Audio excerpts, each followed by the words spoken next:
Hello, hello. How's everyone doing? Right, audio, check. Good. Screens, camera, all good. Hydration, okay. Right, I think I got everything. How's everybody doing? What day is it? Tuesday. Happy Tuesday. Poppy has decided to grace us with her presence. We should all feel very, very honoured that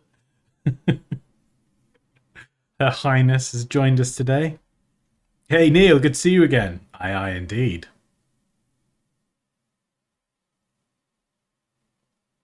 Hungry?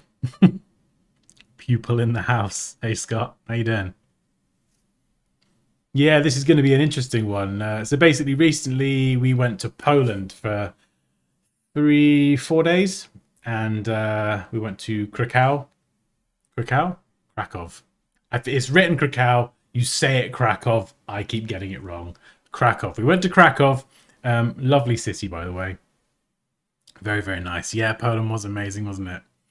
And we went past a shop that would photograph your eye, like as you can see here, super macro, and you could get it framed or whatever. But I just got the digital version where they kind of just email it to you, and it's a very super high res JPEG of your iris. We got mine done, and we got Poppy's, and we got the boys done as well.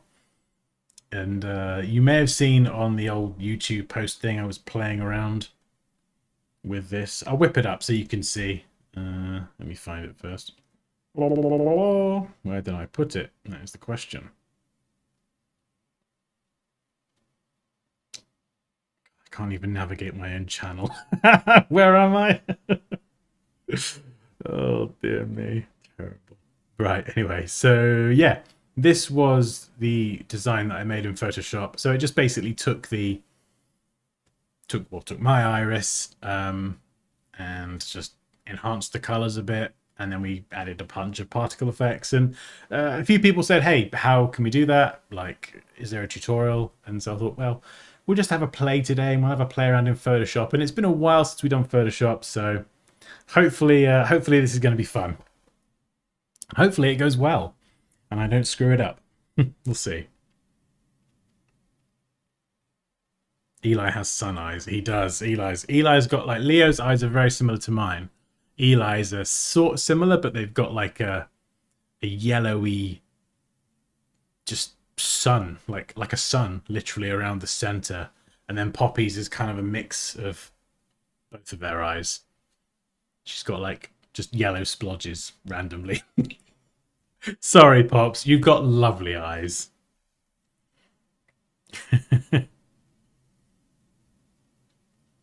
This could also be the great blue worm of Arrakis.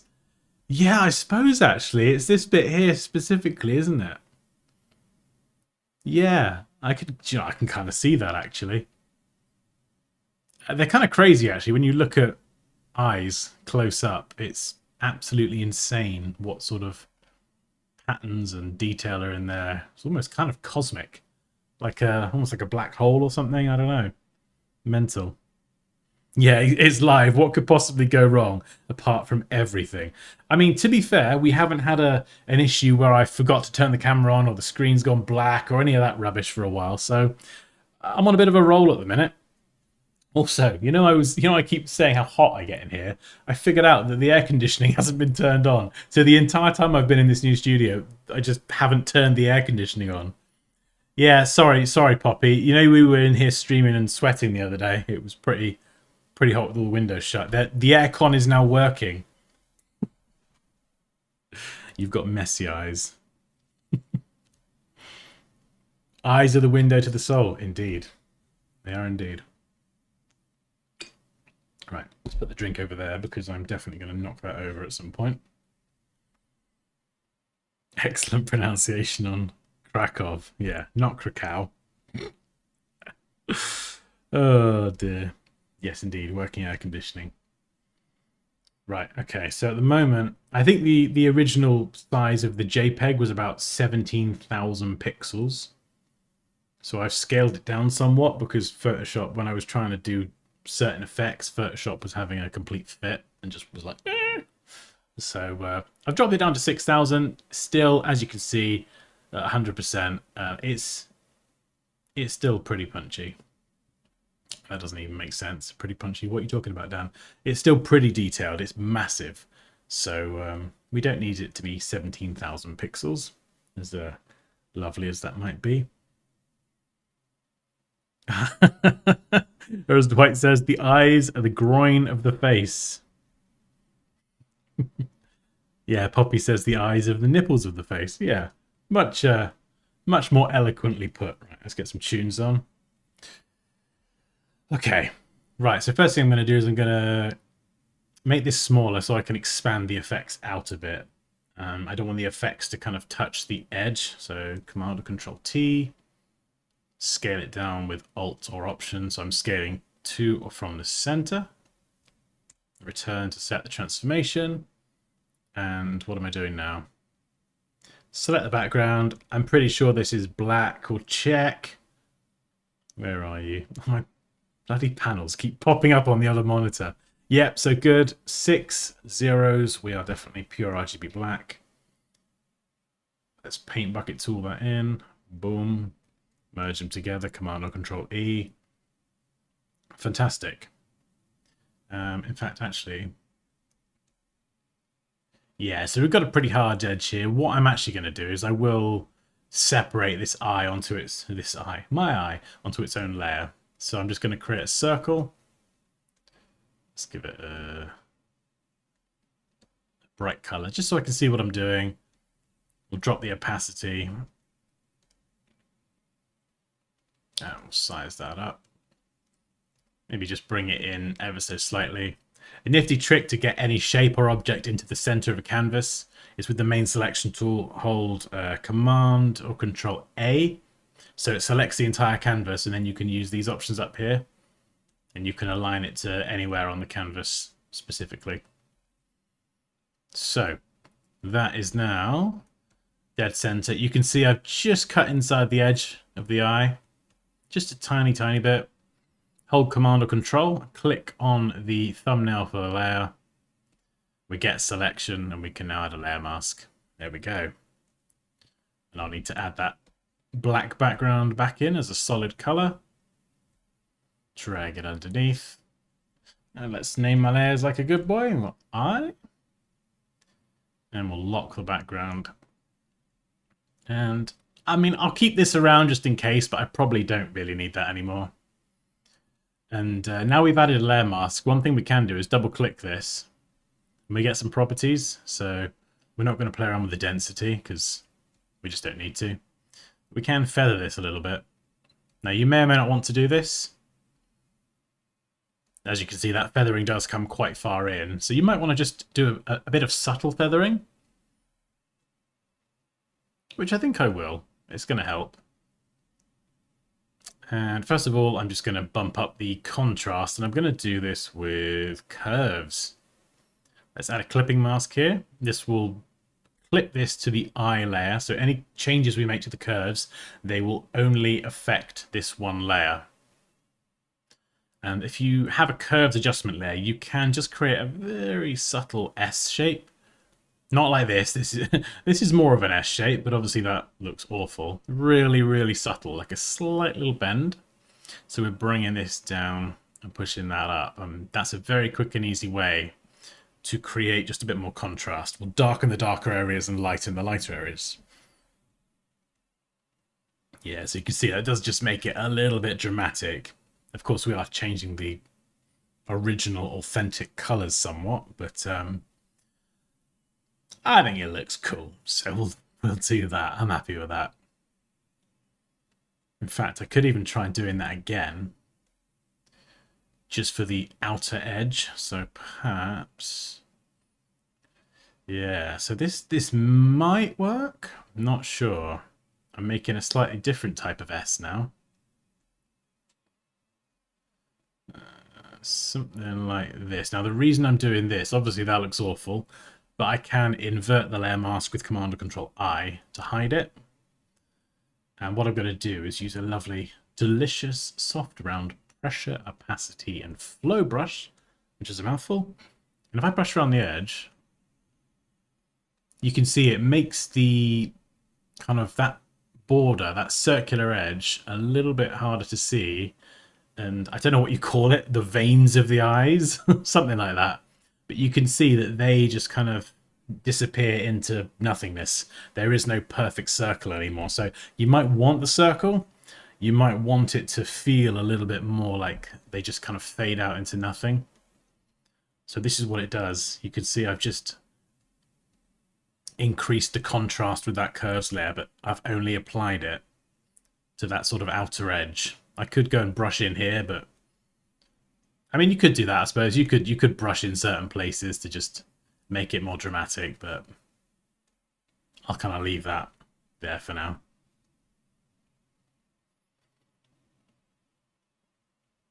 Hey, Moosh. Or Michelle. I think I switched between Moosh and Michelle. There's no rhyme or reason to it, really.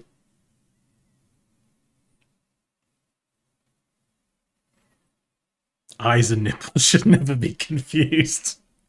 Could be a bit awkward. Hey, Tomei, good to see you.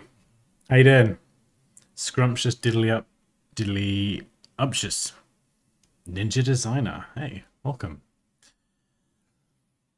Okay, right. This is where the fun happens. How am I going to do this? So I'm going to grab all these layers here, select them all, and hold Alt or Option and drag up. This will duplicate all of them. Command or Control E to merge.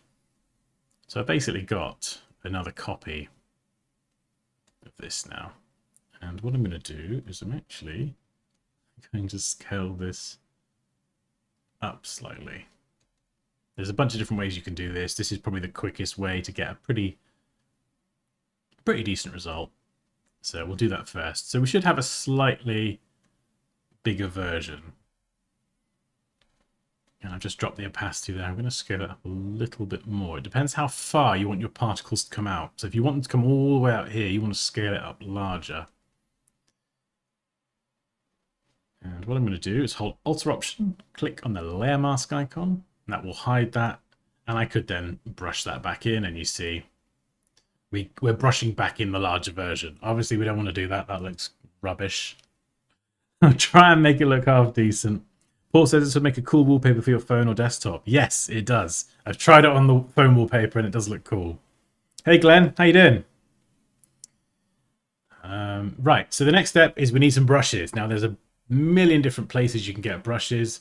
The place that I just hands down recommend is just Envato Elements because they have a million. So yeah, where do I go? Add-ons. If you want to check out Elements, I've got my affiliate link in the description of the stream. I always recommend it. It's just one of those subscriptions that is amazing. You get everything. And right, what do I want? So yeah, you could type something like particle brushes. We're going to filter by brushes and Photoshop. And yeah, you've got dust ones. You've got these flower explosions, more dust.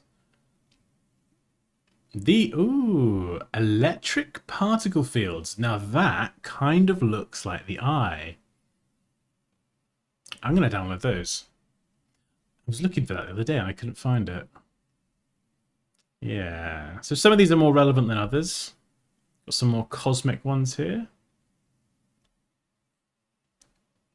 Smoke, dust. Yeah, so it depends entirely on what you're going for. Where's my new brushes? Let's get those installed. All you do is you just drag the ABR file into Photoshop, or go to the brush panel up here, cog, and import brushes, and it's a .abr file. As you can see, I've gone a bit mental with Envato Elements, and I've downloaded like lots of brushes.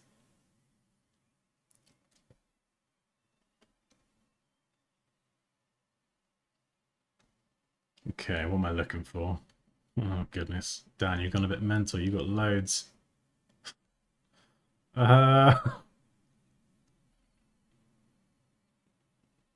Water splashes. Oh, that might look quite cool. Ooh, okay, this could be interesting.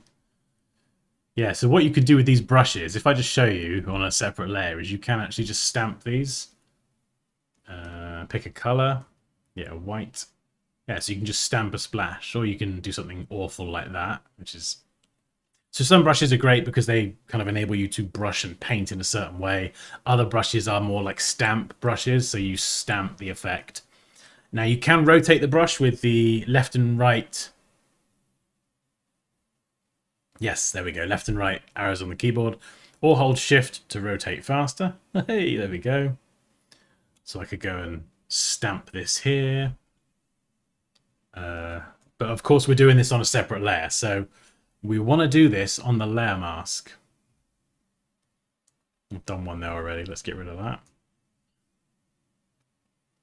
So we could stamp that there.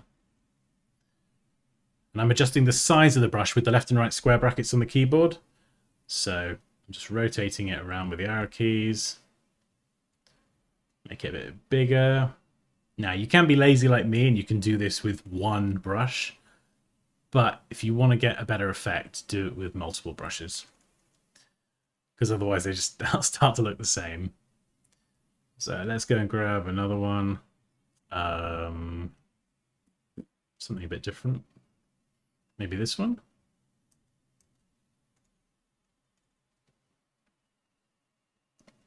And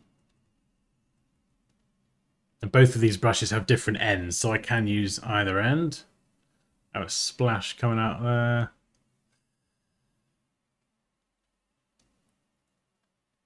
So you can see I'm using all of the different sides of the brush. And you can probably see where we're going with this. What is that? Is that more splashes? Oh, like water spray. Okay, let's use that. I didn't use these the other day. Oh, that's not too bad. Probably make it a bit smaller. There we go. Splashy McSplashy Splash. Lovely.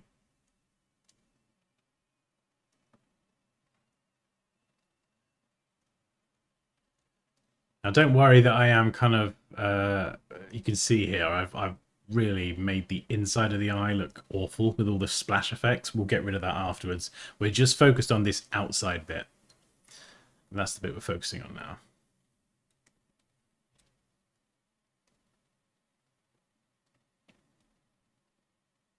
I love Envato, so much cheaper than Getty, and the Like It offers so much more. Yeah, it's just one of those things that it's just they offer so much that I can't imagine not using it. You know, I could cancel the subscription, then it would be like, oh, now I need a mock-up for a thing. Okay, let's sign up again. Right. Oh yeah, there we go. So some of these brushes are quite small. So I'm just brushing it in. There's loads of ways that you can kind of do this sort of effect with a bit more automation. But it's just, sometimes it's fun to do it kind of a bit more manually. A bit more brushy-washy, to use a technical term. Just because it's nice. I'm using a pen display, so if you've got a pen stylus... A pen stylus? Yeah, a pen stylus. Or a pen display. It can just be a bit more fun sometimes. And you'll get a different result every time you do it. Right, do I want those fibers in there? Don't know, maybe.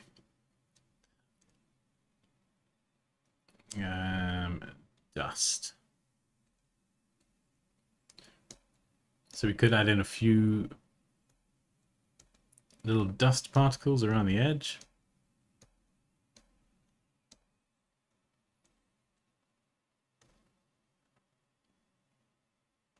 We've got powder explosions as well. This might be a bit mental, but try it anyway. My goodness. Maybe not that one. Vintage atomic brushes. My goodness.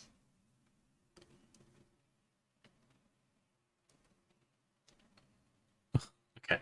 Well, let's just before I get too carried away, we'll just kind of switch back to a normal soft brush. We want, what color do we want? Yeah, I want black as the color, and we're just going to kind of go and get rid of all this horribleness in the middle.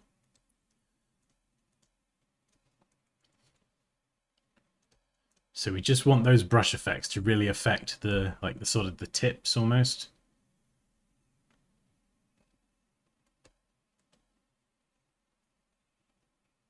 That's why we're using that larger version.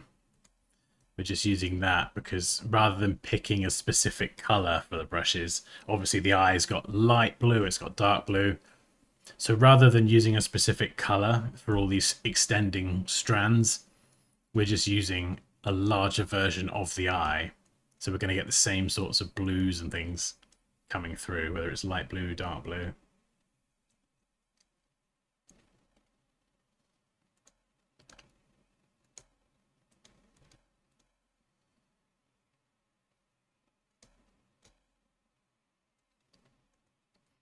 There we go. Cleaned it up a little bit. Nice.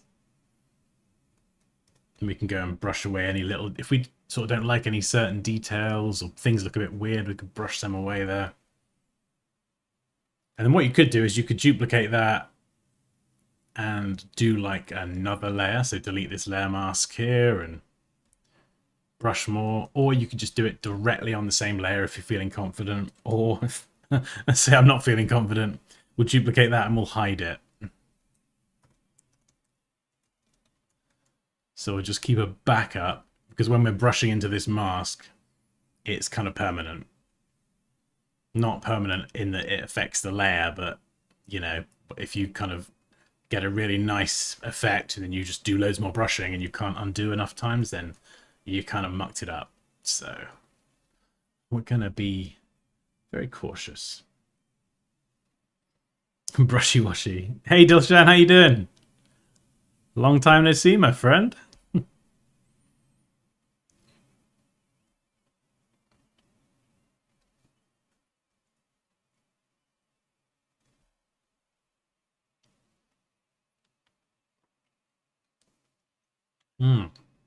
Lightning would look pretty good. Or flame. Let's see what flame looks like.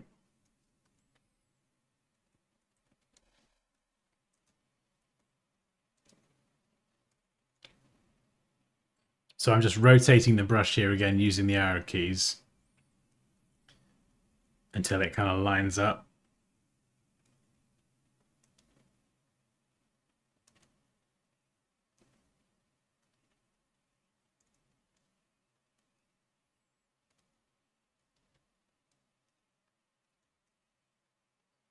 Yeah, I want some of these to kind of extend out a bit longer. And you can click more than once. So this is quite a faint brush.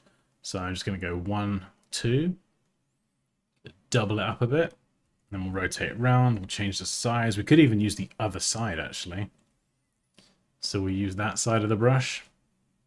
Go 1, 2. Ah, nice. Then we use this end again. 1, 2.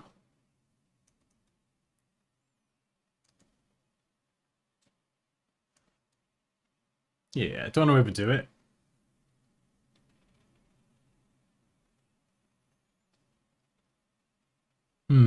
What else have we got? We got smoke. Do I want smoke? No. So some will look better than others for sure. Clouds. Ink in water. Don't know about that one. No.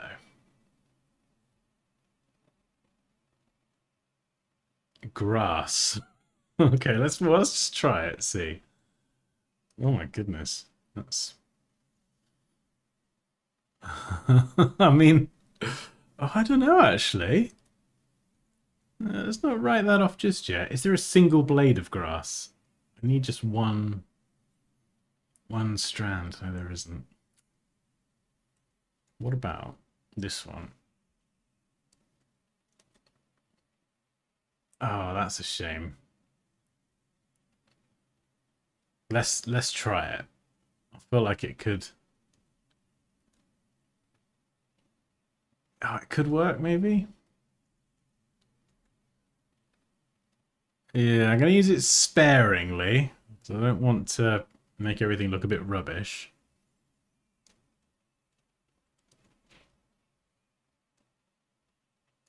It does look a little bit sort of veiny, which might actually work out quite well. But if you're going to use the same brush over and over again, you've got to make it feel random. Otherwise it can look a bit samey.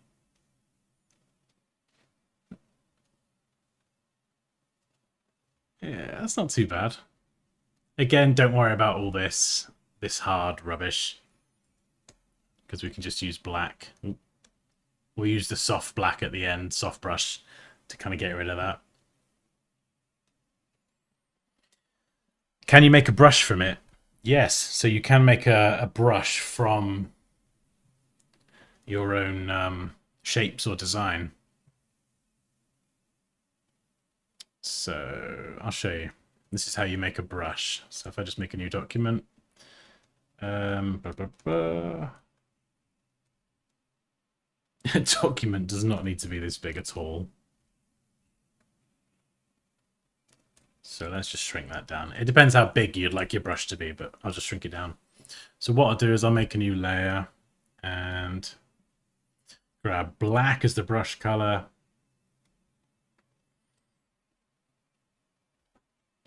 So let's just say I had a design. You could use a photograph and you could turn it into a brush. I don't have anything to hand, so I'm just going to grab some clouds. But just pretend this is a photograph of some clouds. So you kind of stamp that in there, make it black and white, and then once you've got your... cut it out if you need to as well, don't forget to cut it out. Once you've got your design, you can Command or Control A to select all, edit and define brush preset. And where is it? There it is, hiding off screen. La la la la la la la. That's my new brush. You can see the size there as well. So you could, like I say, make it higher resolution. When you're doing this, it's ignoring the white. So the canvas here is 1000 squared, but because the cloud is inset quite a lot, it is only about 700. And now I can then stamp that brush everywhere and make it smaller and stamp smaller clouds and just put clouds everywhere. Hey, there we go. Now we'll do some white clouds. Cloudception. There we go. Fantastic. Well done, Dan. You're a designer. So that's how you make custom brushes in Photoshop. And that brush is now here. La la la la la. Let's get rid of that. Okay, there we go. Quick side tutorial.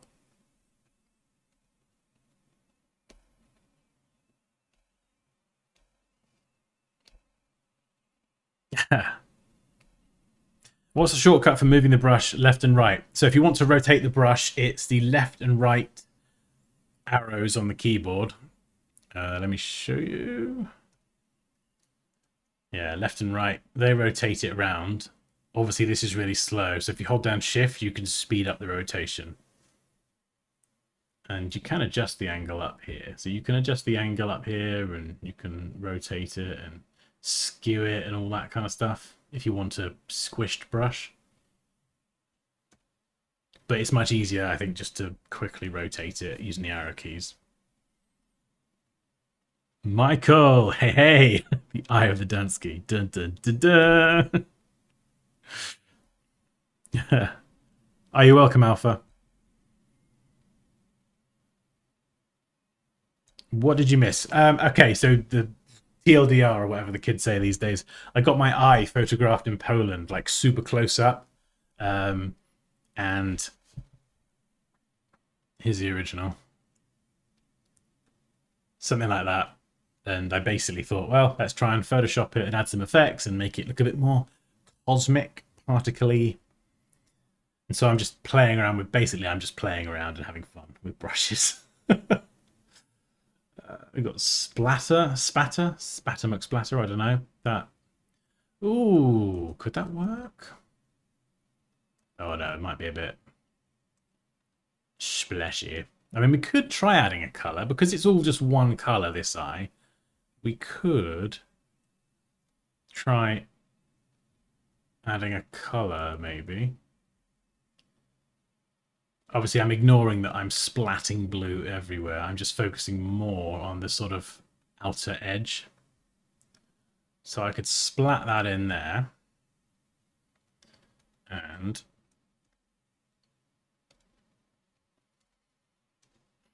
then just go and remove it from the middle. So remember, white brushes in and black brushes out of the mask. And the good thing about doing this actually is that I can change that color. So that's a bit too cyany. Let's just make it match the eye a bit more. There we go. So less punchy. And I could bring the opacity down as well. There we go. So maybe about 50%. So if I turn it off and on, you can see it just adds a little bit more particle density to that outer area. And again, let's go and brush away some of this. Now this bit here, this brush has got a harder edge.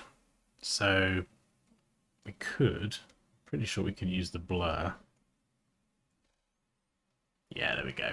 So we can add the blur to the layer mask as well as like a normal layer.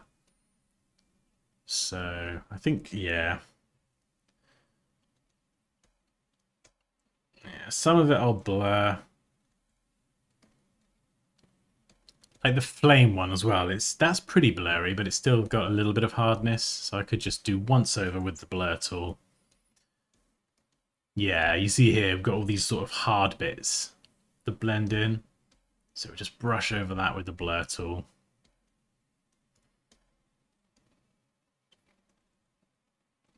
So once you zoom out, you can't really, it's hard to tell, you know. We know it's there, we can probably see it, but someone else who isn't part of the, well, isn't part of today's eyeball club, they wouldn't necessarily know. The eyeball club, there we go. Bit of blur, bit of brushy McBrushy brush.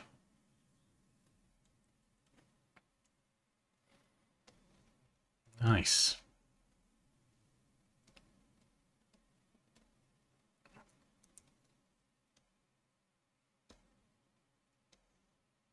So you can see I'm going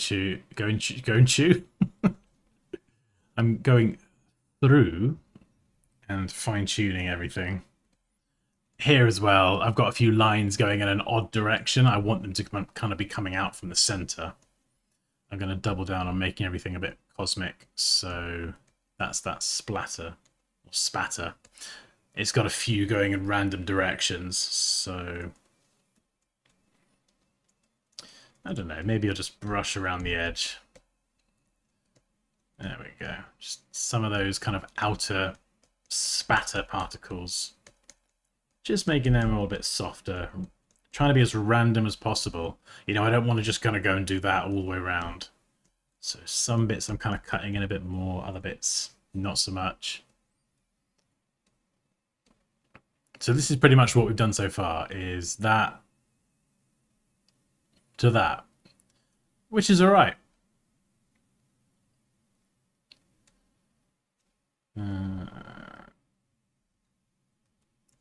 Something else we could try is duplicating that. We'll rotate it around and we'll make it a bit larger or smaller.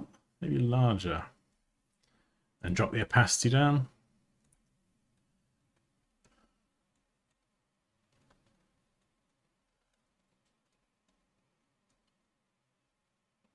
And I might change the color of that.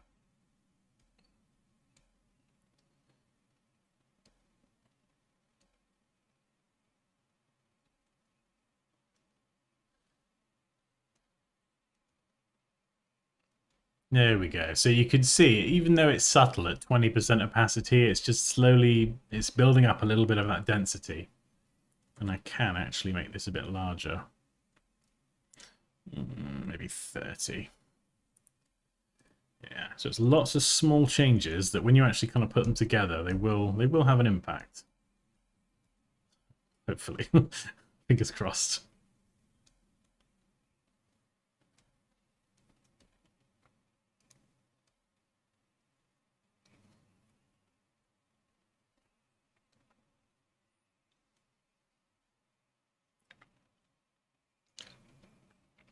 This is what you do on your vacation. Yeah, this and in eating. The Eye of Dansky. Yeah, it was really cool to see my eye close up. And like I said, we got the kids and we got Poppy's eyes done as well. So we have a family of eyeballs now. Yeah, you could use AI, Scott. I quite like playing with brushes. Brushes go back to like when I was 17, 18 when I first started using Photoshop. So there is a little bit of nostalgia. There's the fact that I'm using a pen display as well, so I quite like brushing. Makes me feel like an artist. It's much more creative. And yeah, I do quite enjoy it. Let's... Whoa, that's freaky. Let's do a few more particles around the edge. I might use the dust one for this. Make it nice and small. And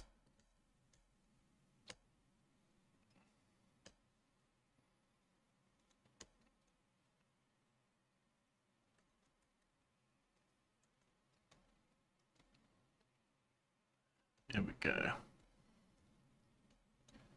La la la la la la la. I just want some to kind of reach the outer part of the canvas.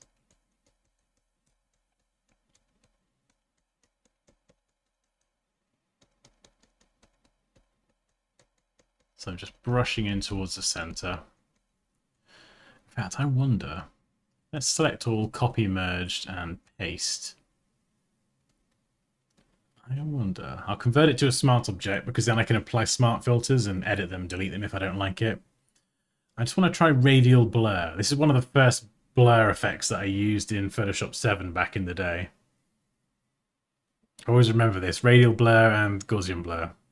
So we'll try a spin, zoom. We'll try a zoom first.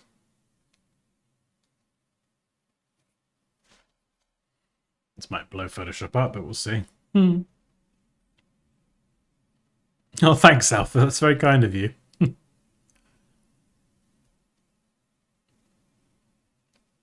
Oh yeah, I didn't take this photo. It was done by professionals. I did try and eyeball their lens, but they put some tape over it. So I guess that was it. They put the tape where the lens focal length would be. So I guess that's to stop people kind of going, oh, they're using a certain type of lens. Hey, Mohammed. Yeah, just kind of taking a photo of my iris, my eye, and just getting a bit creative with it. So there we go. That's interesting. We could blending mode that in somehow. That could work actually. A bit larger, or this is why I love smart objects, because I can apply that blur effect and I can now go and change it if I want.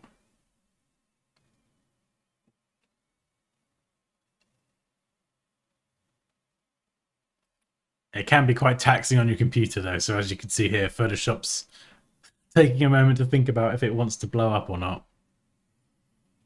He has the most unique eye. Aw, thanks guys. Whoa, that's crazy. Okay, we'll duplicate that one. We'll get, no, we'll double click radial blur. We'll try a spin this time. See what a spin looks like.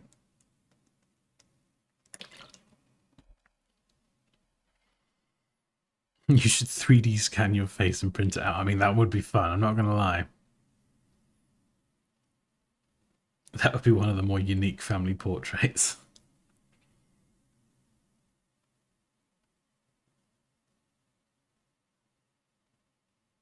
How have you, Mike? No, we went to an eyeball photography place. We just walked past it and I was like, that looks interesting and different. So I just really wanted to get it done. My brain was like, I could use this for something. This could be a tutorial. Like, that part of my brain never switches off. I'll photograph random things and be like, oh yeah, I can make a video on that.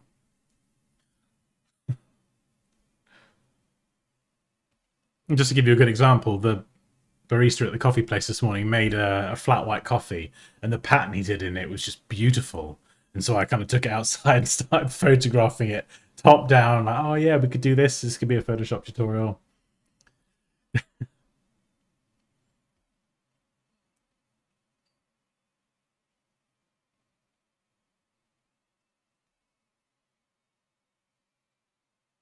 I mean, I'd love to understand. Like, I don't know if you could get like a not an optician, but like an eye expert that could read what your eye says about you. I don't know if that's a thing. You know, the pattern in the eye.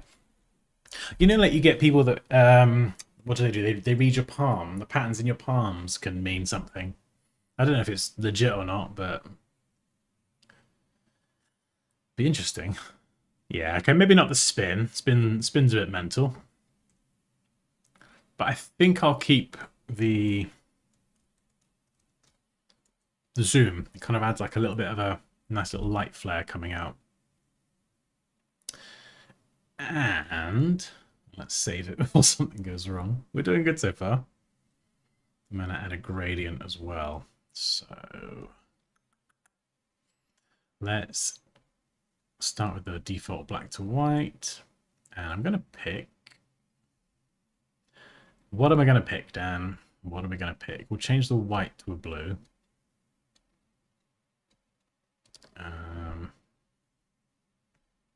Okay, first of all, let's get it radial first, and we'll dither it, reverse. Yeah, there we go. So I'm going to use this to try and add a glow effect, and I can obviously move this around depending on where I want the glow to appear, or I can adjust the midpoint, make it larger and smaller. If I add another point here, I could make that a bit brighter in the center. So I'm kind of using this gradient slider to map out a custom glow. So I'm just sort of defining the position. So I've got like a medium blue here. The center is going to be brighter with a lighter blue. And then as we get further out, we could go to black, or we could instead not quite go to black, but like a very dark blue instead. Maybe. All fully editable, so it doesn't matter if this is terrible. So let's get that there. Oh, blender modes. Again, another thing I started using early on in Photoshop. Just insane.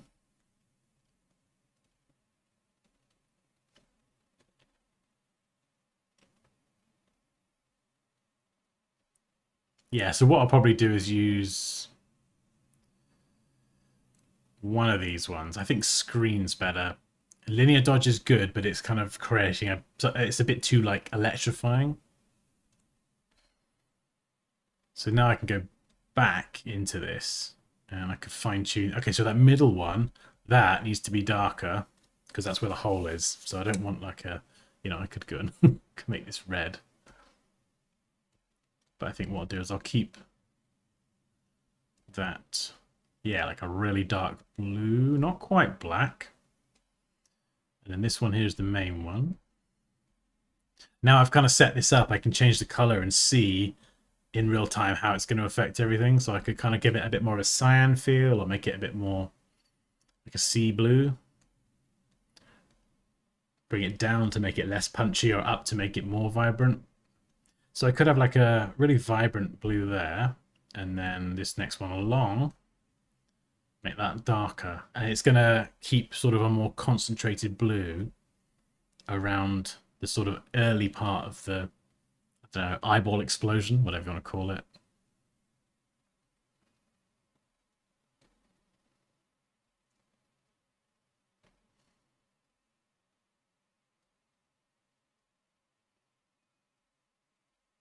So this is one way that you can use gradients. We could,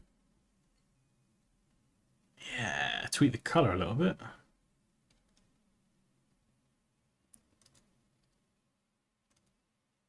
Yeah, not too bad. So let's look at where we were before, like that. Bit of tweaking. Once we put the blending mode in play, then we can actually start changing the gradient and see what effect it has. And this isn't, this is still at 100% opacity. So if you're thinking that's too strong, the first thing to do would be to drop that to like 60 something. And that makes a pretty big difference. Makes it a lot more epic. just got to go through now and remove anything that's interfering with the eye. So basically you can see here the blur. I don't want to kind of mess up all the detail of the eye with too much blur and brushes. So I'm going to kind of keep that blur there, sort of localized. Oh, my handle's moving with the mouse in sync, and that was weird. I'm going to keep the blur localized to the outside of the eye. Same with all these effects. I don't want to mess up my eye too much. Yeah, that's looking pretty damn cool. Oh, this is fun. I hope you're enjoying this. I'm having a great time. Huh.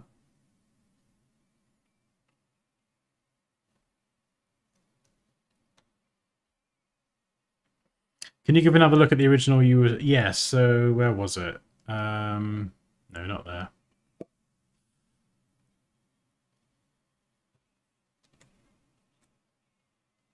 Hang on, Scott, I'll find it for you. Where did I put the file?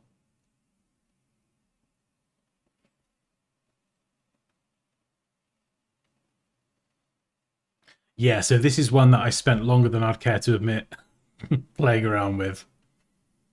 Like I said, this is what I love about using brushes in this kind of process. It's fun, it's creative, and every time you do it, you'll get something different, even if it does take a bit longer. If you were going to do this over and over again, you could probably set up a very clever action to apply a bunch of effects in sequence. But, you know, I'm only doing this once or twice, so let's get down and dirty with some brushes.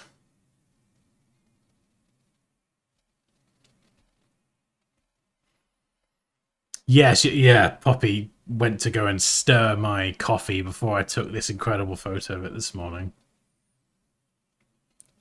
I would not be happy with that.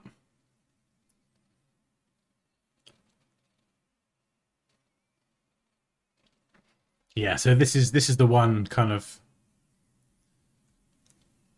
that I did while we were away. So you can see it's probably a bit more particle-y. And I'll probably still carry on playing around with that.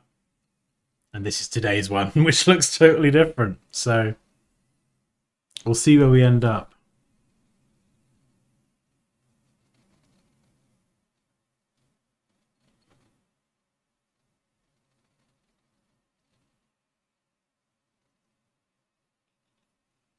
Hey, Yusuf. Yeah, I mean, I guess, yeah, you could have them shooting into the eye or out from the eye, whatever you like, really.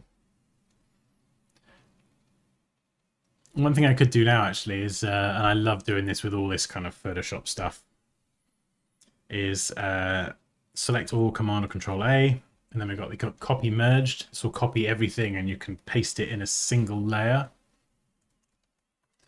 Camera raw filter. I'm going to convert this to a smart object. So this is basically like a flattened version of the entire design and all the layers just in one single layer. And because it's a smart object, I can go up here and add filters and I can edit them. So camera raw filter is amazing.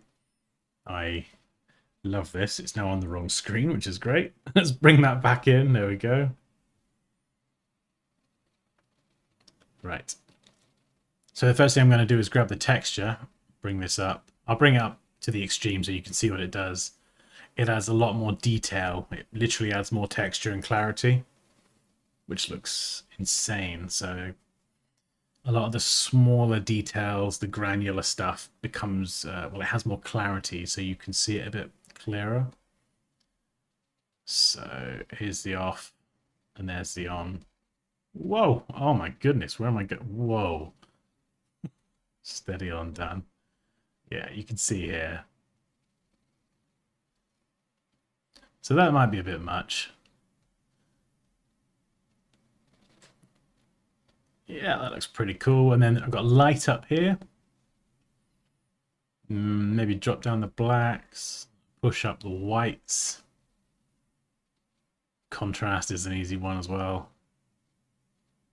Make everything just a bit more electrifying. Color. I wouldn't touch saturation. That moves in much kind of larger, like a more noticeable way. If you want a bit more vibrance, I would just punch this slider up.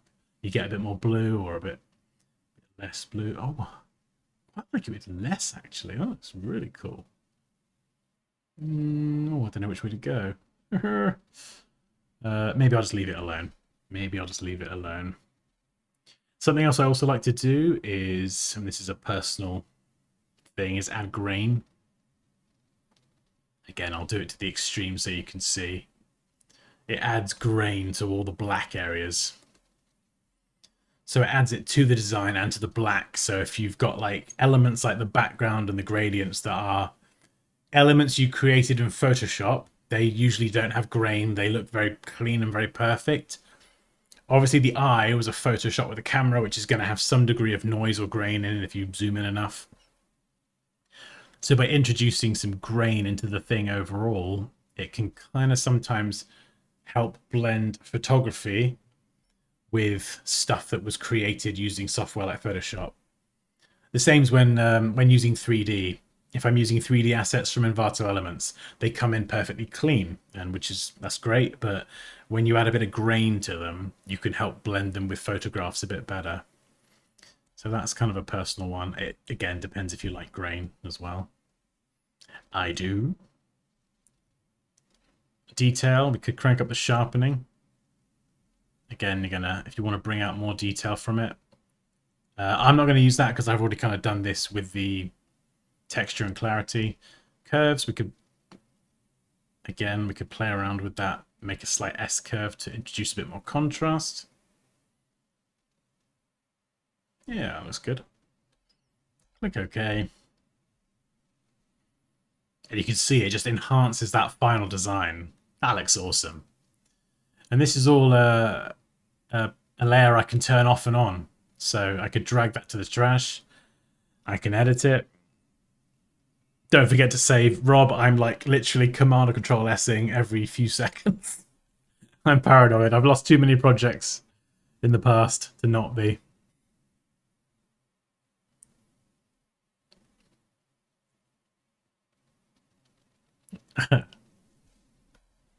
One stylus to rule them all. Basically, yeah, Eye of Sauron. Wonder if you just squish it in. We could make this. Maybe we should at the end. We'll try an Eye of Sauron this. That'd be fun. I think I could do that actually. Now there's another effect I'm going to apply to this because I can stack up multiple smart filters, and that is iris blur. Now delete the original. I'm going to pin this down in the middle.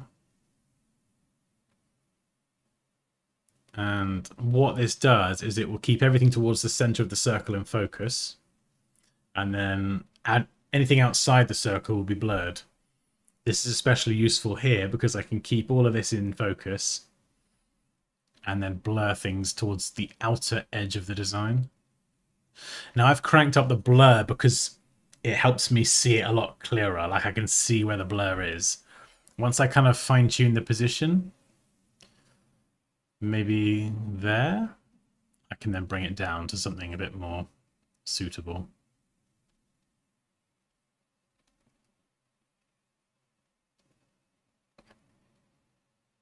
Oh, maybe 20.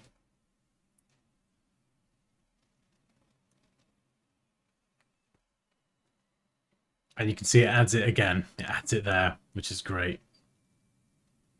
And you can reorder these as well. So we could put the camera raw filter on top if you wanted to affect the blur, but I don't think it'll make too much difference in this example.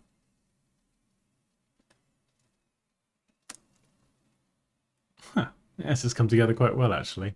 Now, if you want to make changes to the actual design, what you need to do is hide this layer. This is like the final layer. So let's say I'll go and do something amazing. There we go. I'm working on it a bit more.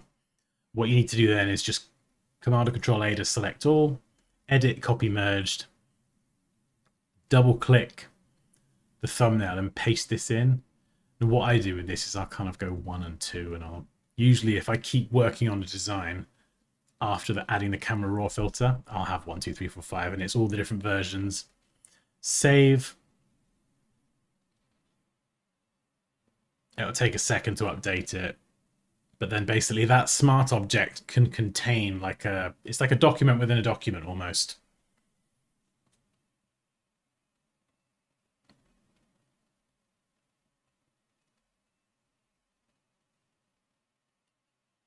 Oh yeah, I did wonder why the like button had disappeared.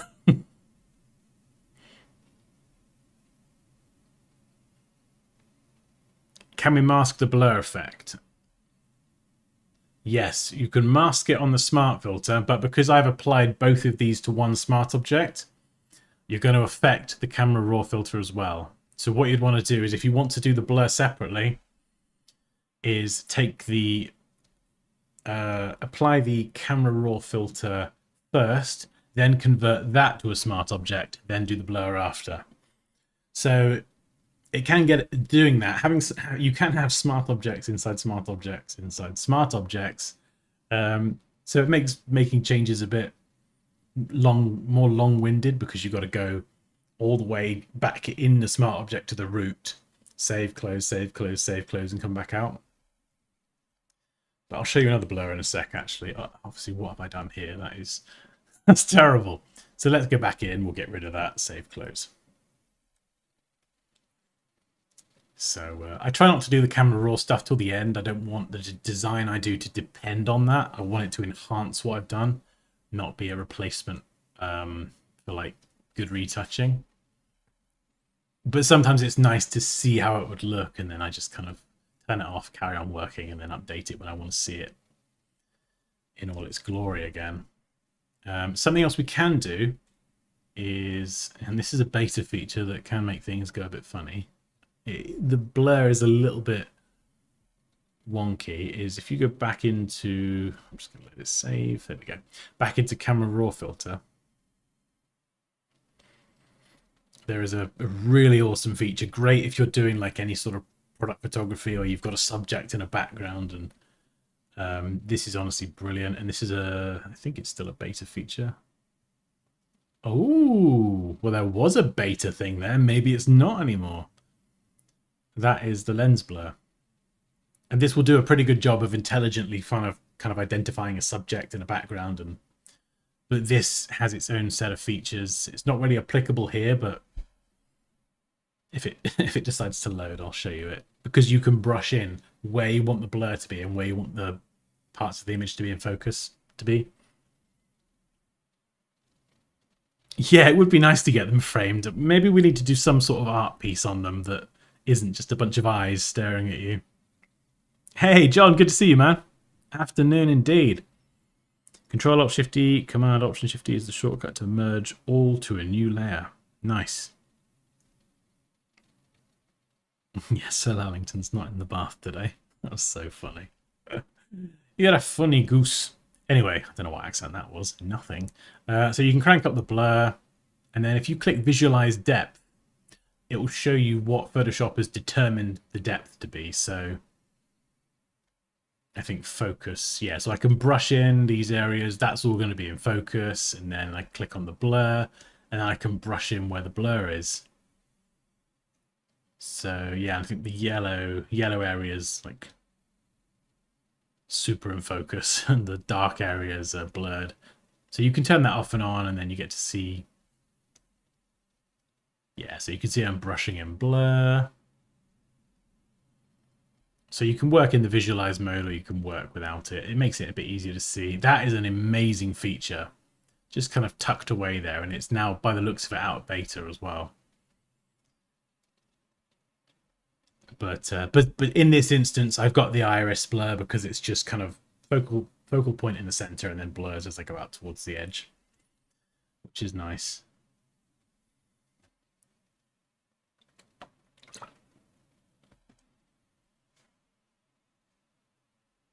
Right, I want to get a bit more creative now. I could play around adding kind of particles and things all day long. What about a gradient map? Ooh, oh, this is where it could go a bit mental. Ha. Oh, that's crazy. We could make this really creepy. Aha.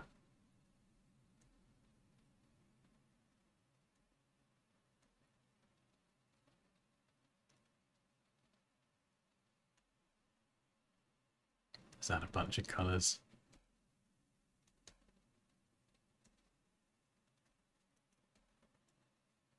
So what gradient map does is it maps the dark areas, the midtones, and the highlights. You can remap them to different colors.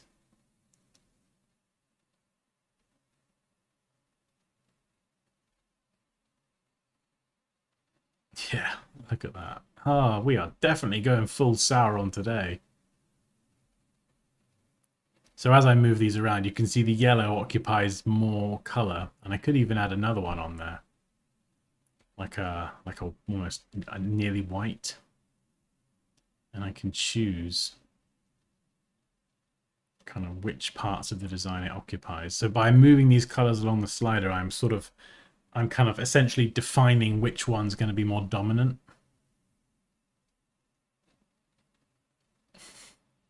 Wow. That is oh, incredibly epic.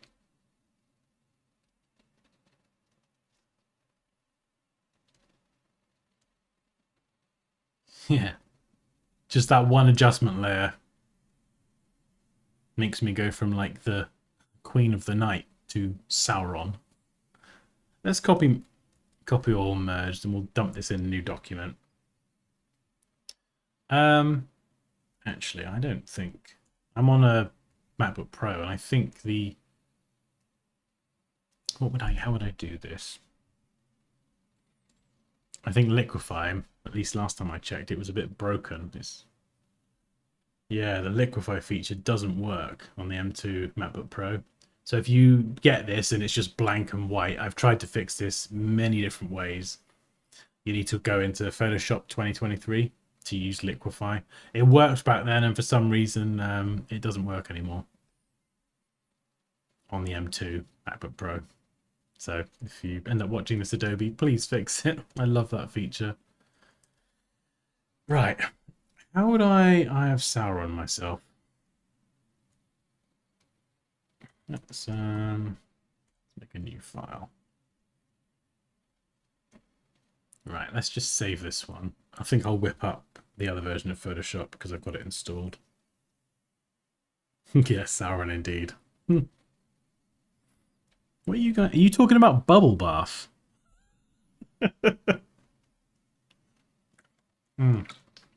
remember Matey, the little sailor one. That's great.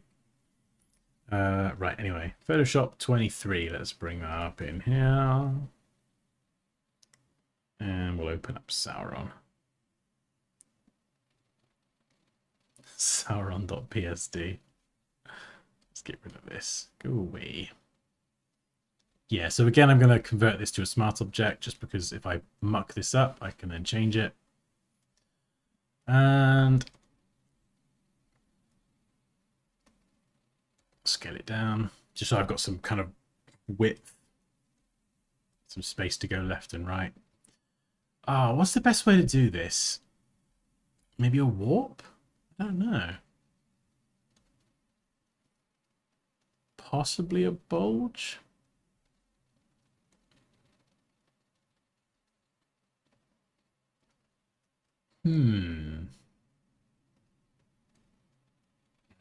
Squeeze. Yeah, so that's good for stretching it out, and then I want to just stretch the middle up. So maybe I'll do that there.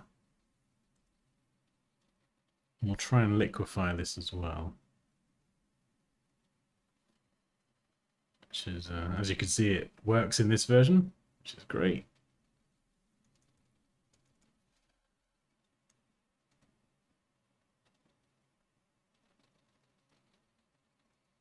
Ah, so it's not strong enough. I'm going to bump the pressure up. Let's see if I can.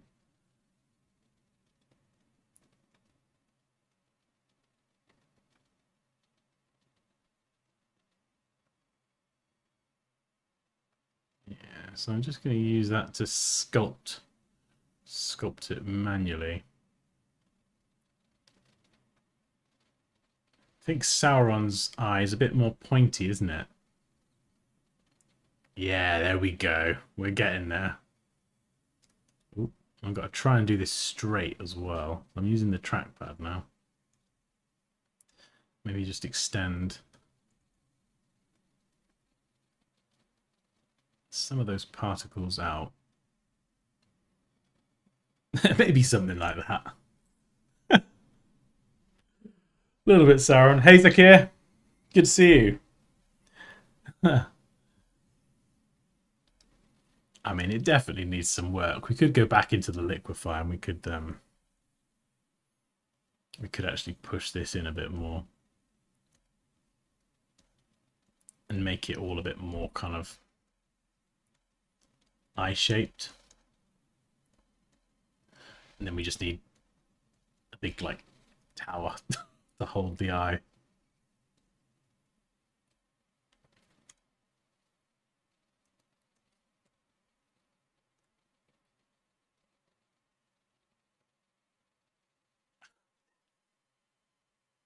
Yeah, so that's the liquefy. From that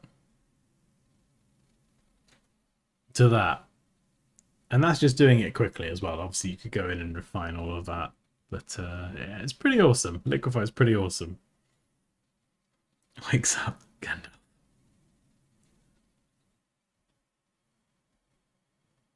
You're not saying anything rude. Live.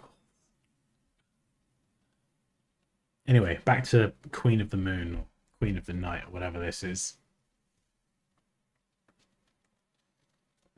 Let's save the Sauron eye. Yeah, I think that's turned out pretty well.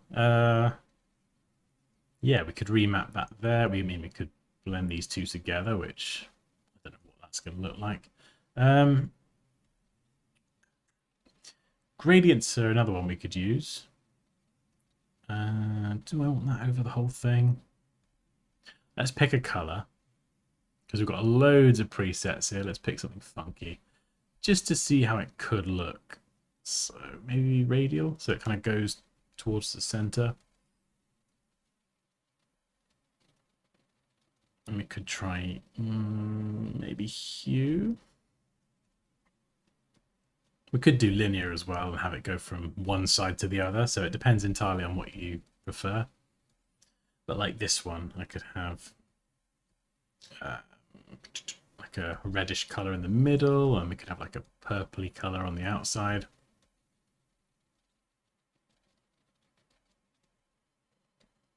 You really can get super creative with this.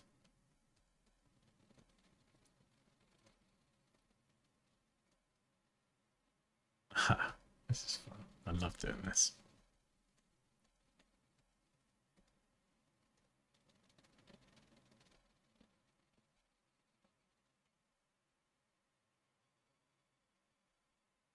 And it's great with the blending modes, because obviously scrolling through them you get that live preview as well. And if it's a bit punchy, you can just bring it down.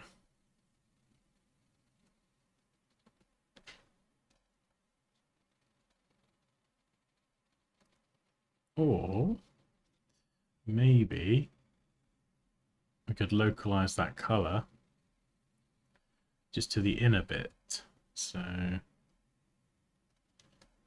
could even change this.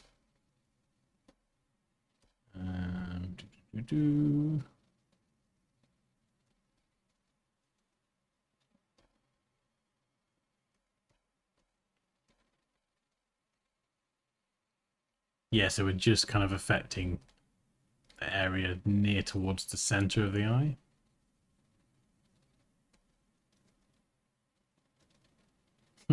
That does look kind of cool.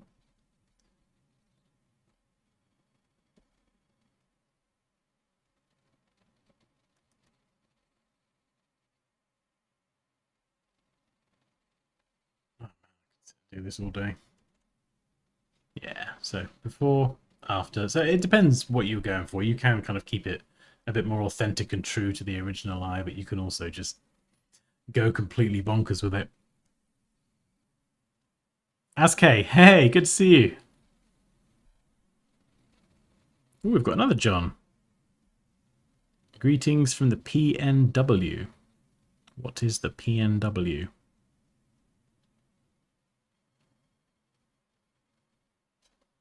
Oh yeah, Lush. I think Lush is like you love it or hate it. It's quite. I mean, I like their products, but some of them are quite overpowering. Yeah, it's literally just as soon as you walk in, it's just whoosh, lots of lots of different scents, just kind of slap you in the face a little bit.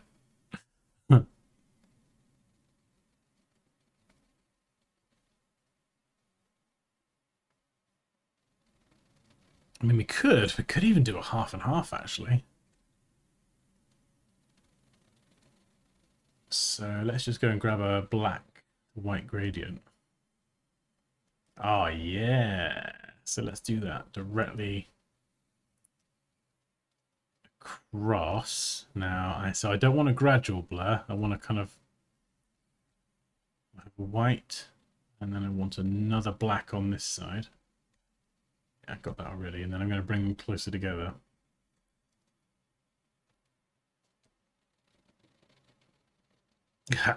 That looks cool. That's cool. And this could be as pronounced as you like, or you could go for something a bit more subtle. Oh, it's going to have to be dead center for me, or that's going to... Yeah. That's pretty good.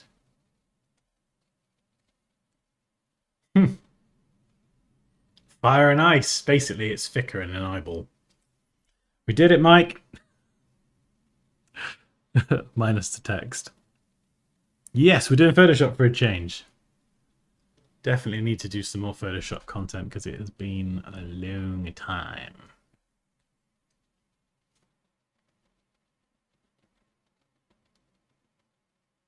Oh, these are so cool. Some of these blending modes as well, they kind of, you can see here they apply more contrast. So the side on the left with the original blue kind of blurs out those light rays, and the side on the right is a little bit more... Yeah, it doesn't have all of those kind of midtones. It's got rid of them in favor of the contrast. Ah, this is so cool. This is so fun.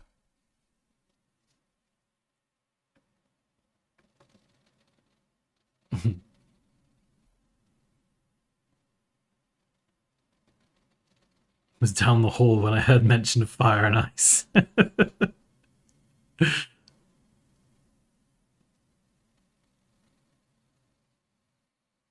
Make some interesting t-shirts.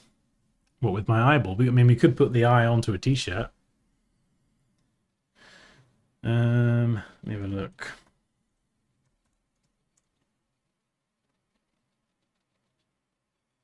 So we'll do a search for black t-shirt mock-up.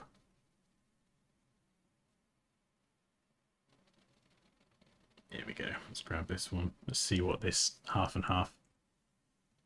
I don't know whether half and half or just straight blue looks better. Maybe half and half's a bit more interesting.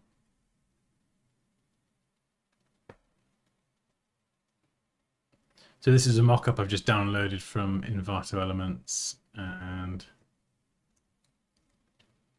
yeah, again, this uses smart objects in the same way that I mentioned a minute ago. So we can just paste this in.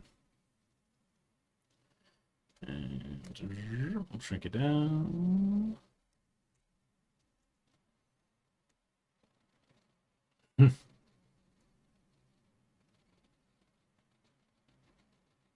Oh, maybe exclusion. That looks pretty good.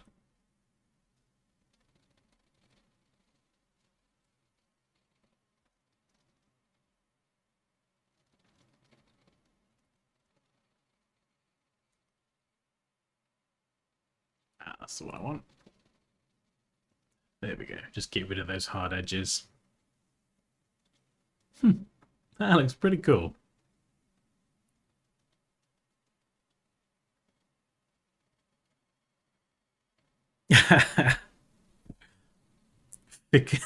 meter spiking high levels.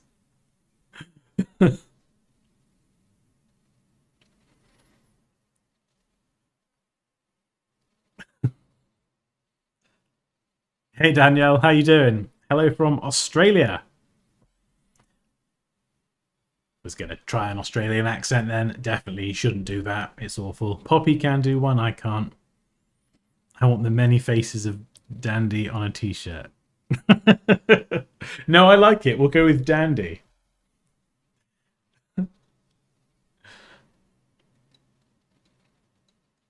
Oh, that's awesome, Danielle. Thank you very much.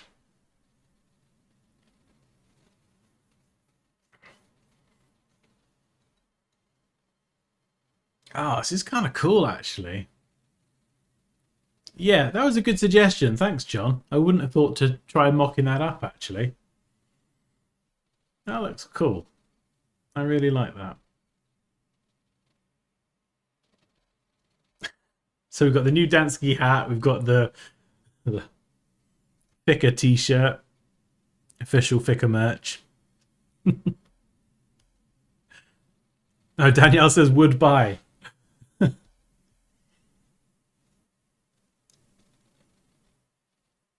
Yeah, and for anyone who's just joined, this is my eye. This is my eyeball.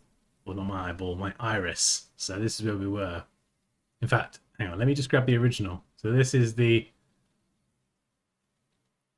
original. That's the photo we started with, a photograph of my eye. And this is where we've ended up. Ah! And then we've gone half Sauron as well. Yeah, it looks kind of cool.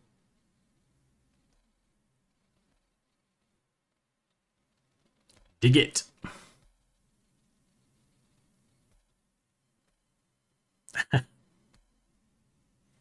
Oh, Dandy. Oh, yeah, he was such a good character in that season. That was the circus one, wasn't it, Pops? Dansky Fire and Ice. I want a Dansky bucket hat.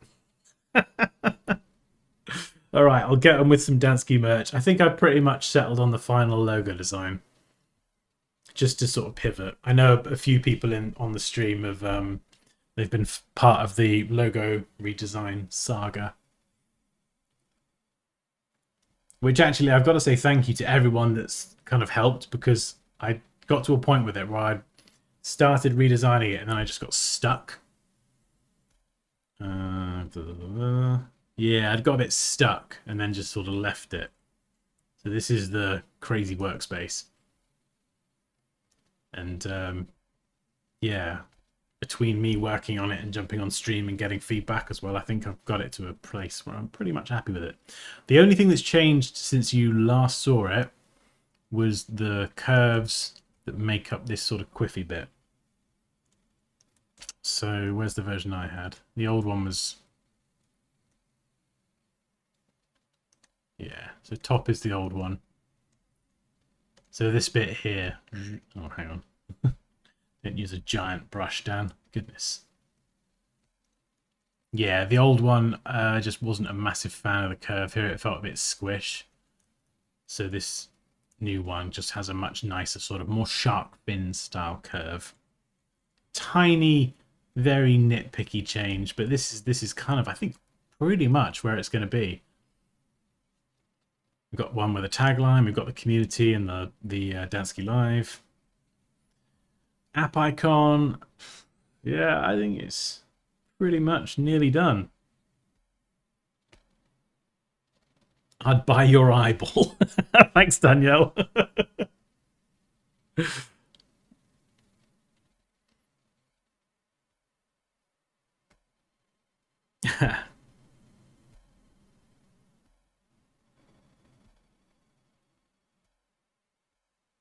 Hey, still not me. How you doing? Oh, cheers, Moosh. Cheers, Pops. Cheers, me dears. Yeah, I think I'm just gonna settle on pretty much this. I think I could sit and stare at this logo for the next few months, but I think just got to get it up and then get some hats and t-shirts and hoodies and things, and then if people want to rock it, then they can. I can buy some as well, which would be nice. Get it on a hat. Yeah, the hat mock-up. Oh, I think I got rid of it. Oh,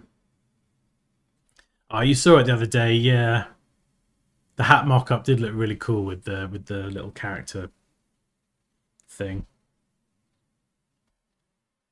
No, so no, basically I did add the glasses and I added the ear tunnels and I added all the other little kind of characteristics that make up me.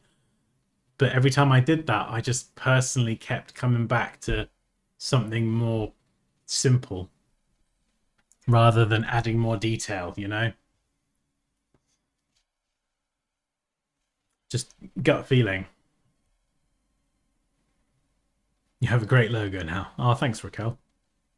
Team effort.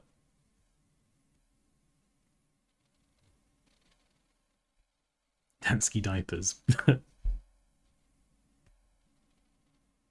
There's an audience for that thing with some folks in the... Are you talking about diapers for children or diapers for adults, Mike?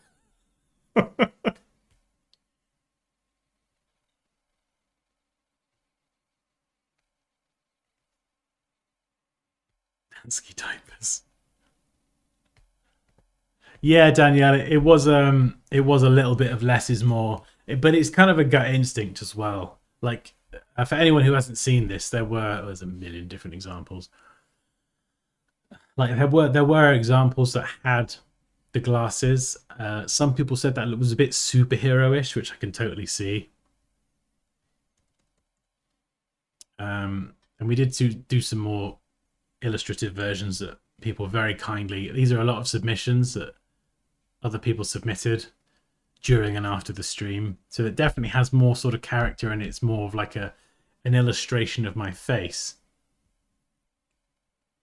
But actually I don't think I really want my logo to be a literal version of my face on the merch, like, or on a hat or something. You know, I want something that is a bit more subtle.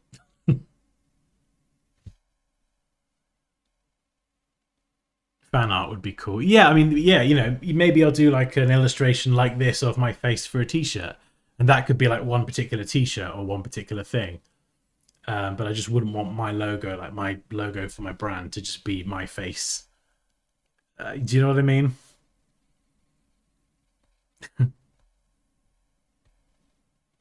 Looks like a thief. It does a little bit, doesn't it?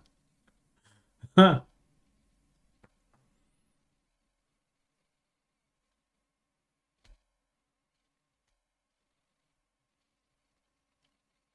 I've almost finished my diploma of graphic design in Australia. Oh, nice, Danielle. How long has that been? Is that 2 years or 3 years?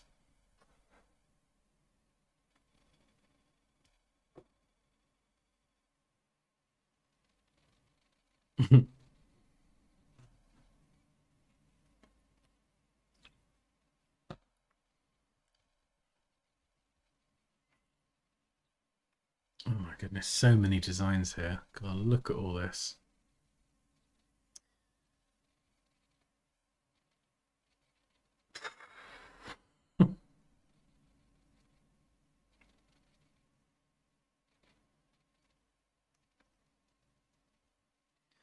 No wonder.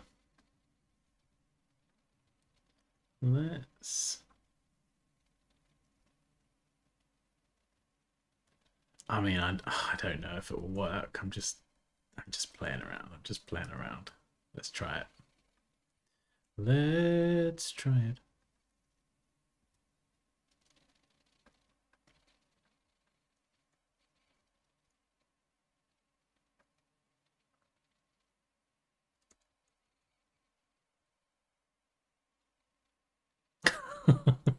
I don't know.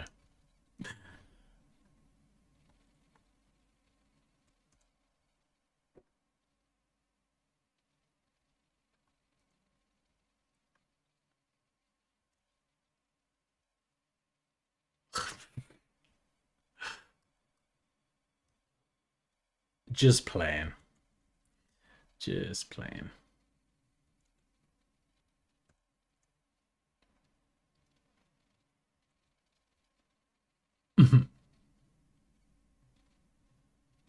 Are you going to use this logo? Yeah, quite possibly. Well, no, I am. Quite possibly. I definitely am. What camera did you use for the iPic? So I got it done in a place in Poland called... oh, Poppy, what was it called? Iris Gallery, I think. In Poland, in Krakow. Oh, 3 years part-time. Try studying with a toddler. Oh, I remember working with a toddler, with a newborn, working in the dining rooms, and that was what got me my first office. Trying to work at home with a newborn baby was challenging.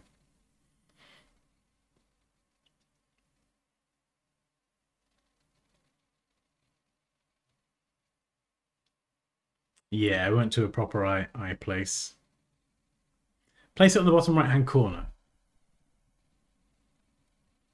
Oh, what light? Hang on. It's down here, you think?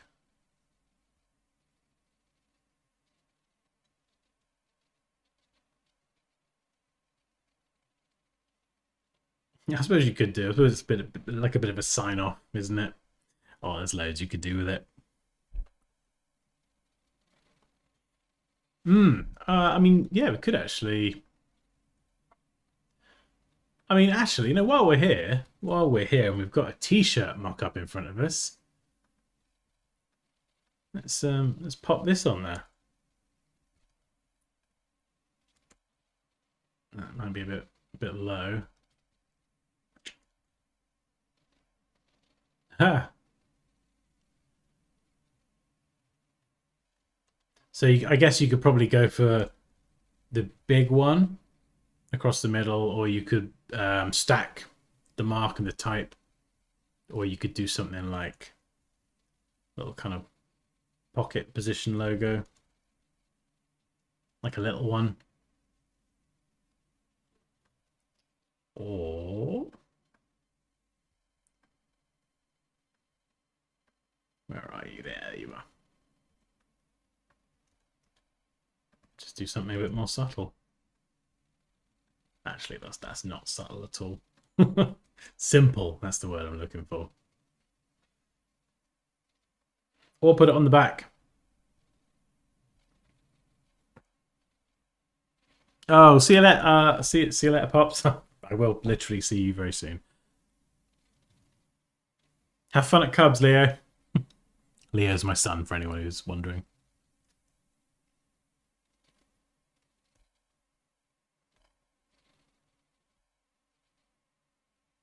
Oh yeah, for sure, Scott. It's just, I think, a personal preference. It's just a gut feeling. Like I think a lot of people would say, "Oh yeah, add the glasses and add a bit more character." But for me personally, when I'm looking at it, I love simple logos. It's like a personal kind of preference, I guess. And it's very much my sort of style. This is the kind of style I design in, sort of trying to simplify things as much as possible. Yeah, you could do logo on the logo type on the pocket and the what was I saying? Oh, the eye on the back. Oh, I see what you mean. Yeah, yeah. Yeah, you could do.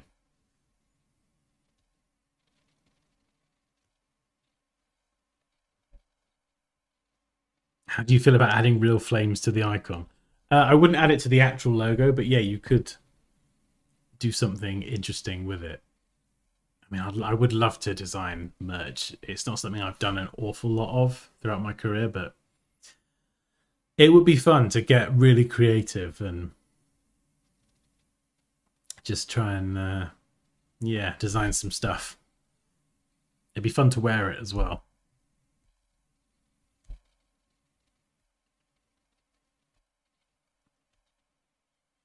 Dansky mark on the sleeve with the eye in the middle of the shirt. Yeah. Yeah, no. There's so many different things you could do with it.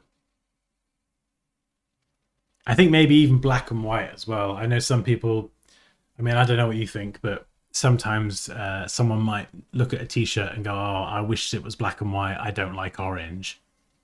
Do you know what I mean? So sometimes going black and white's quite a good way to go, I think. Unless you've got a design that is very colourful. Oh, nice, Moosh. I just got done designing merch for one of my favourite true crime YouTubers. Merch is fun.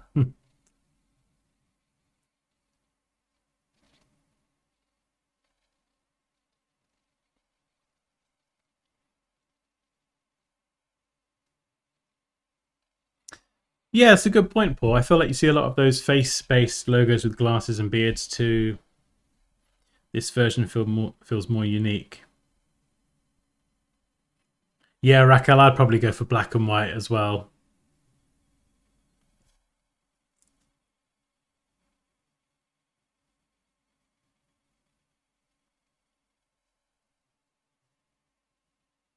Need those summer teas. Oh, thanks, Moosh. Thank you. That's very kind of you. Yeah, I'll get them up. I'll get them up.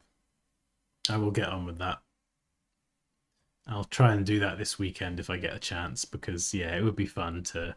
I think I'm pretty settled on the logo, and to actually get this logo up to like create some t-shirts that people can then order is pretty straightforward.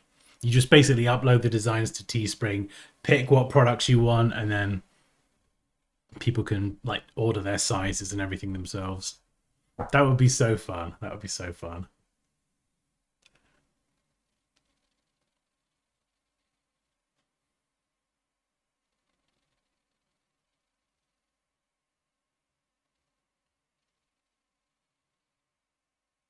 Is it legal to use mock-ups from over the internet to showcase the final design for a client? Yeah, so it depends on the licensing. So I get all of my mock-ups from Envato Elements, and I'm going to sound like a sales pitch now. They come with a commercial license. Da, da, da, da. So you basically have a commercial license. So pretty much almost everything I think that you download from Envato Elements has a commercial license. So yes, these mock-ups they are there for you to mock up client stuff and showcase to them. That's exactly what they're there for. So yeah, if you've never seen this kind of process before of how easy it is to download and mock up things, yeah, it's pretty crazy.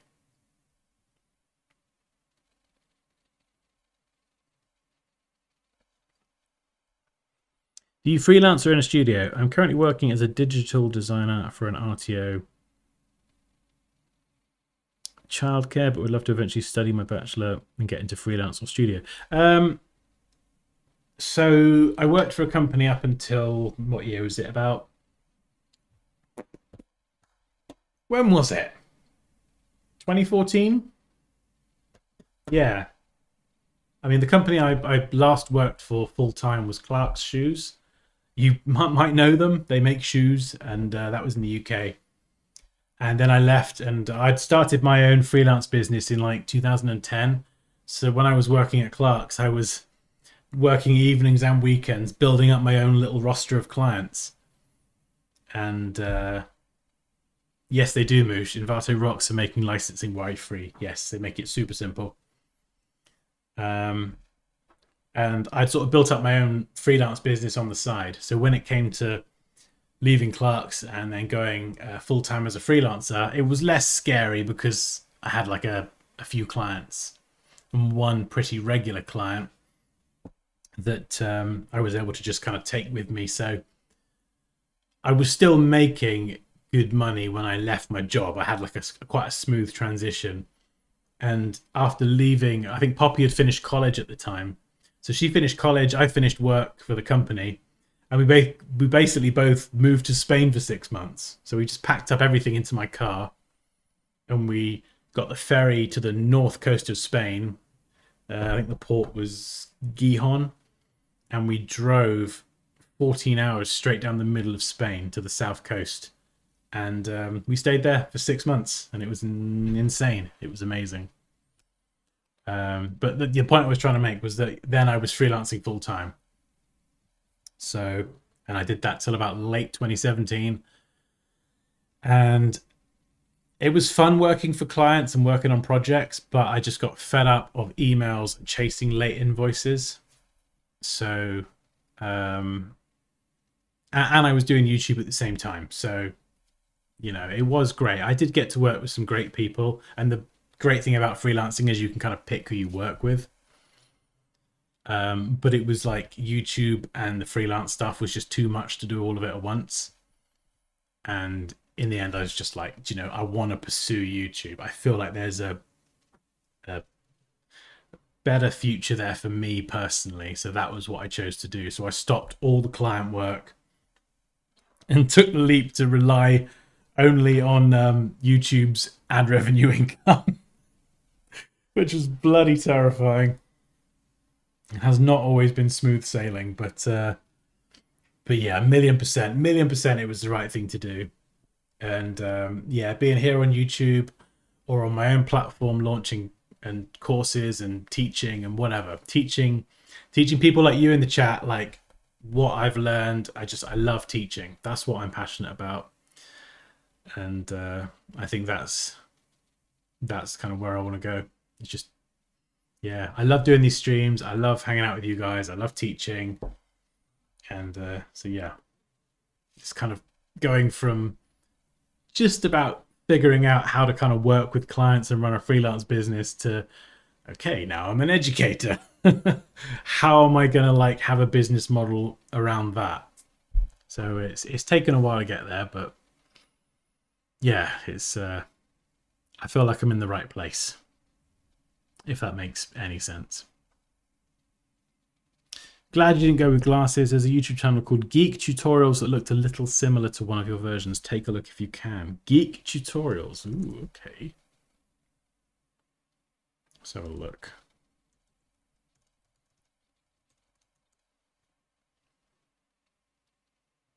Oh yeah, I see what you mean. I see what you mean. Check this out.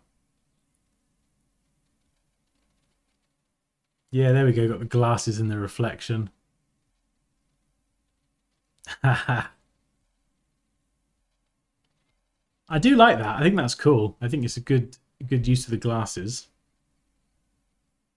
They've got a nice shape to them as well. I'm going to screenshot that because that's the one element of my design that I couldn't get to a point where I was happy with. It was the shape of the glasses, and I think it's the left and right edges here. They've done that really well. The way it kind of dips down here. So I'm going to try and draw some similar glasses and drop it in just to see how it looks. But yeah, obviously, I got to be careful I don't just straight rip off someone else's logo. That's always going to be a no-no. Borrow inspiration from.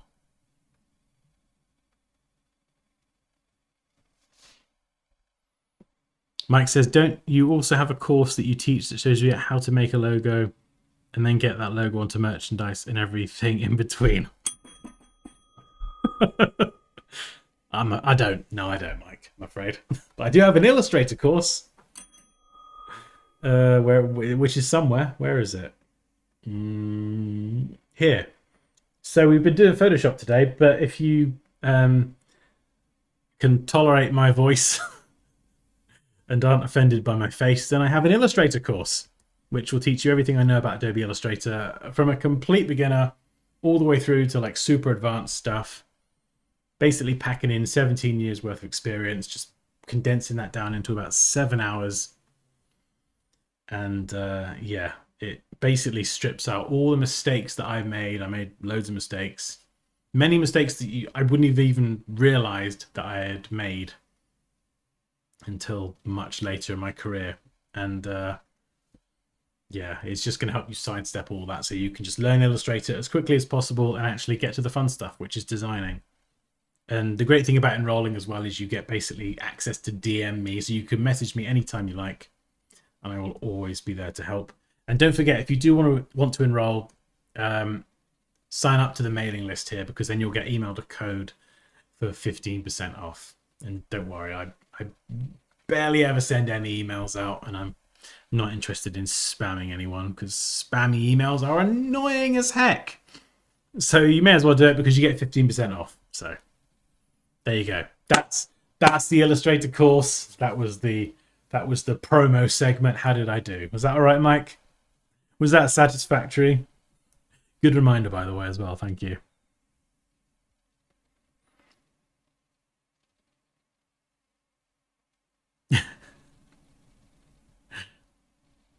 Nailed it. Nice.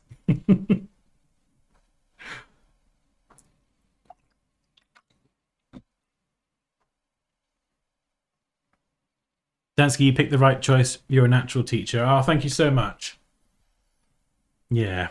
It's hard to explain. I feel like I'm in the right place. And I think actually, even like the thing that was so eye-opening, actually, if we're talking about kind of, you know, being in the right place and everything and doing this and doing that, is that it wasn't until I started doing these streams, like I don't know when we started them. It must be like maybe 6 months ago. I don't know. It's been a while now. It wasn't until I started doing these streams again that I actually realized, like, oh my God, like I've really been like missing that sort of that interactive element where I can actually talk to people. Do you know what I mean? Like talking to a camera lens and just making the pre-recorded videos. It's great, and making YouTube videos is fun, but it's not teaching. Whereas being able to actually chat with you here and people ask questions and actually have like a back and forth and or work on a logo together, it's like it's so much more fun to be like part of something with other people, you know? Oh yeah, I know Clark's. Lived in Essex for 7 months in 2015. Love the UK. But did you buy a pair of Clark's shoes though, Danielle? Scott says, I think diversifying your income stream through courses and creating merch is a great thing. You should be scared to rely on YouTube ad revenue. Yeah, just in case YouTube disappears one day or they decide they don't like me and they decide to kick me off.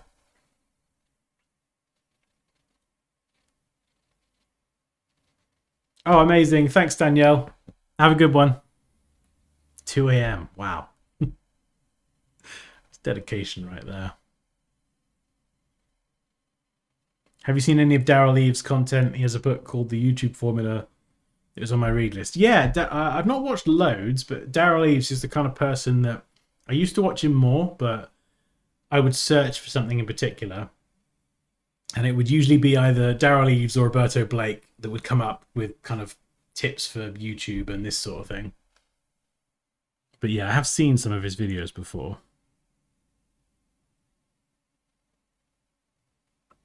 Yeah, that's a good point, John. Teaching something reinforces your understanding of a topic. And like, obviously when preparing for making a course as well, you brush up on everything because you're like, at least I was like, right, I'm about to launch my first proper Illustrator course. Everything needs to be super tight. Like I've got to know exactly the ins and outs of every single tool. And even prepping for that, there were little things that I learned that I didn't even know before.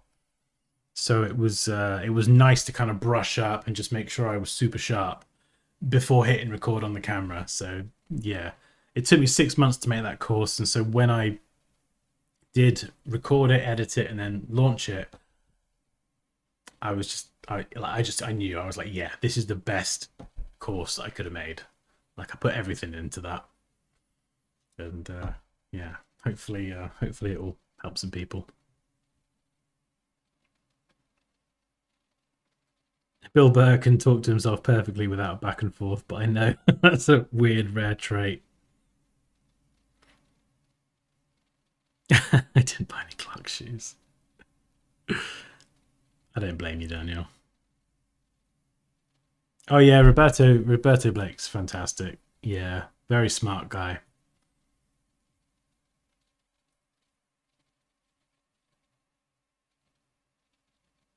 As a 6th grade teacher, I often give my students assignments where they have to teach something if I really want them to get it. Oh, that's interesting, Scott. So, right, so if you want to teach them something, you give them an assignment where they've got to teach it. And I presume maybe present it to the class, but from more of a teaching perspective. Because the thing about when you're teaching it's not just about knowing the stuff. You've got to talk and present to other people and talk effectively, try and, you know, talk as an expert, like talk with some degree of authority, so people can kind of buy into, oh yeah, this guy, this person knows what they're talking about, you know.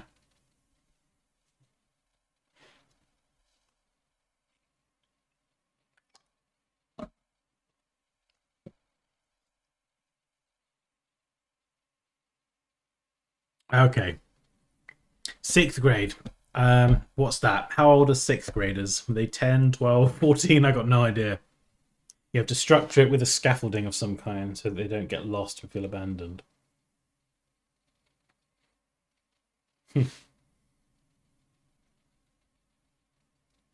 Okay, 11 years old.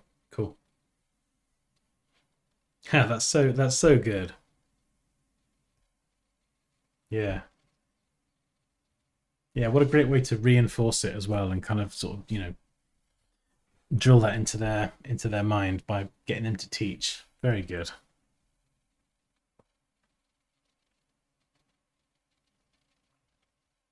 Oh, right. Well, I'm going to go now because I need some dinner. I need to see my children. Ha!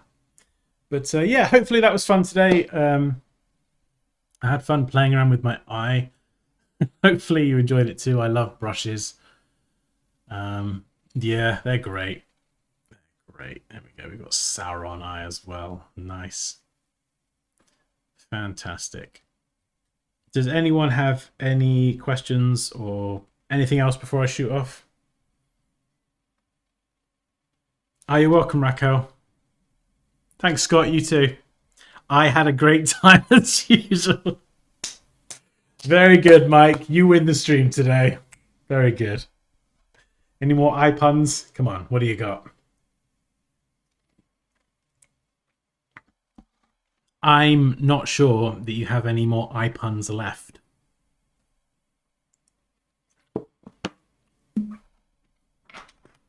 I have to quickly load up ChatGPT and be like, write me a list of eye puns, quick.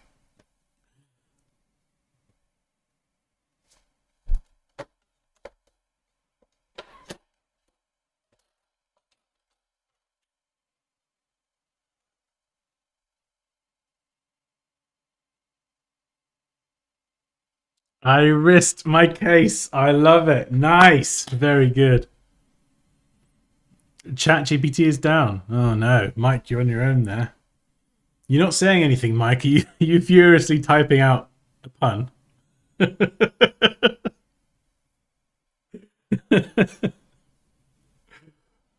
I'm definitely not looking up eye puns.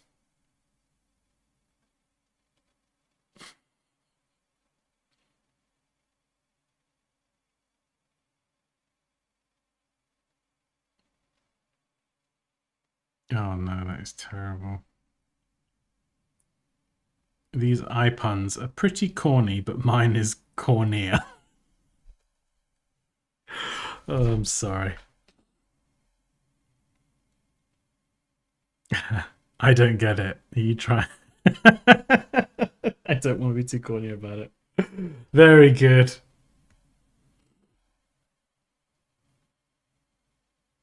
Oh, funny. Very funny. Right, I'm going to go get some dinner and see my kids. Guys, you've been absolutely fantastic. I've had a great time. I hope you've enjoyed it as well. And yeah, I'll see you Thursday. Bye.